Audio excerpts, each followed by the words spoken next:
Go no further, creature of evil. You are not welcome here. And who will stop me, miserable human? I will fight you. And you will die.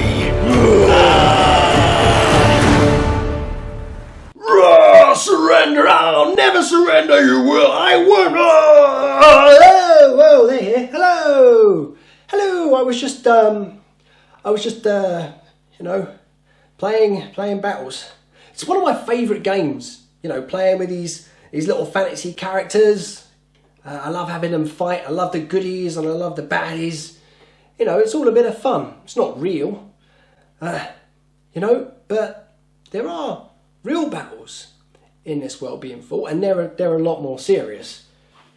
And probably the most serious, and certainly the longest battle in history, has been waged between God, the goodie, and the devil, the baddie. Except it's not a pretend war. It's not a pretend battle. It's a real one. It's been going on for a very, very long time. The thing about battle is you have to be prepared for it. You can't just walk in your shirt and your jeans, because you're going to get hurt. You need some armour. I mean, look at some of these guys. They're wearing all sorts of crazy armour. Big, heavy bits of metal and plate and steel to keep them safe. You and I are locked in a spiritual battle. We're in a battle for our souls. God has already won the war. He won that on the cross when Jesus died. He said it's finished, and it's true. The big war is over, but these little battles are still going on. Every day, you and I have to go into battle. But unlike a battle where we have to put on these big heavy bits of armour and go running off onto a battlefield somewhere, this is a spiritual battle. So instead of putting on physical armour, we have to put on spiritual armour.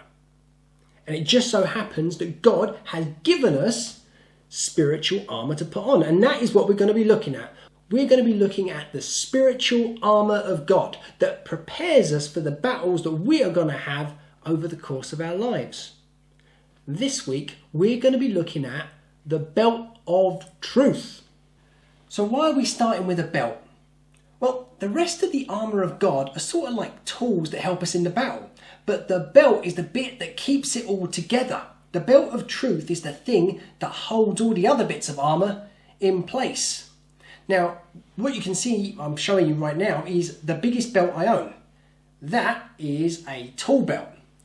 I'm going to show you how it works. So, here's my tool belt, but I can't exactly do this bit here. So I'm going to quickly nip down the road to the men's shed, where I can put on my tool belt, and you can see exactly why it's so important.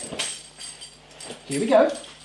Right, so here I am, I'm ready, I've got my tool belt nice and fixed. Let's see how I get on. Okay. Paintbrush. Clamp. Scraper. Tape measure. Screwdriver. Clamp. Another clamp. Mallet. Screws. Hammer. Set square. Square. Now you can see I've not got my belt. Let's see how I get on this time. Here we go.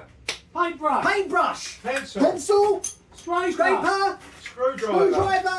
Another screwdriver. Clamp. Hammer. Clamp. Set square. Screws. More Pencils. Tape measure. Hammer. That's it. Okay. That last hammer was scary. Right, now, hopefully you can see why I need a tool belt. The tool belt helps me to keep all the tools I need for the day in place. Just like the belt of truth helps me to keep all the armour of God in place for myself. And the same for you. If you put on the belt of truth, then you can put on the rest of the armour of God. We have a book of truth, the Bible. That's where truth comes from. And it can defeat the devil's lies. But why do we need God's truth? why can't we have our own truth? I mean, the Bible's God's truth. So why can't we just have our own truth? Do we need God's truth? Well, yeah, absolutely. And I've got a story to tell you just why. Once, there were three men. Greetings. And all of them were asked a little challenge.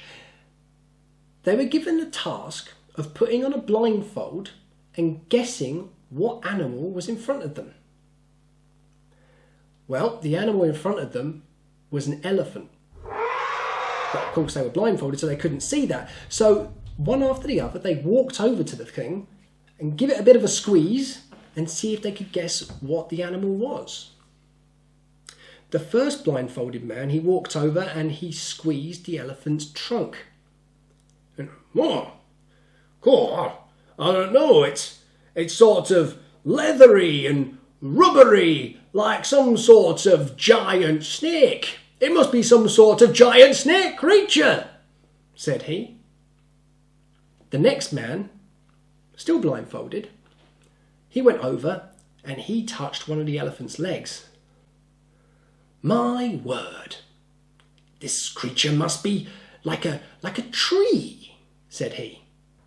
It's so solid and round and broad across. Yes, that's it. It must be a tree.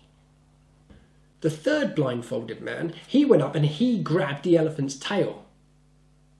Yeah, you know what? I think this is some sort of stringy, ropey sort of thing made of like cobwebs and string and wool and something. Yeah, it must be something like that. Like something with a giant mane like a horse or something. Must be.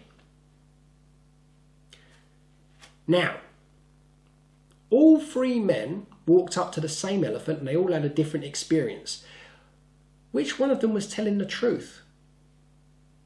Well, they all were, weren't they? All of them touched the elephant, they got a bit of the truth. But they didn't get the whole truth because they were only looking at a tiny bit of the elephant at the whole time. They needed to look at the whole elephant to get the whole truth.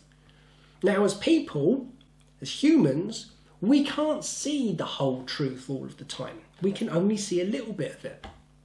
Well, we're not everywhere all at once. We haven't lived forever. You know, we don't have the whole truth available at our fingertips. Who does? One person. God does. Which is why God's book of truth and listening to God is our way of knowing the truth. Without truth, we don't have anything else to stand on. So we need truth. That's why the belt of truth is our first piece of the armour of God.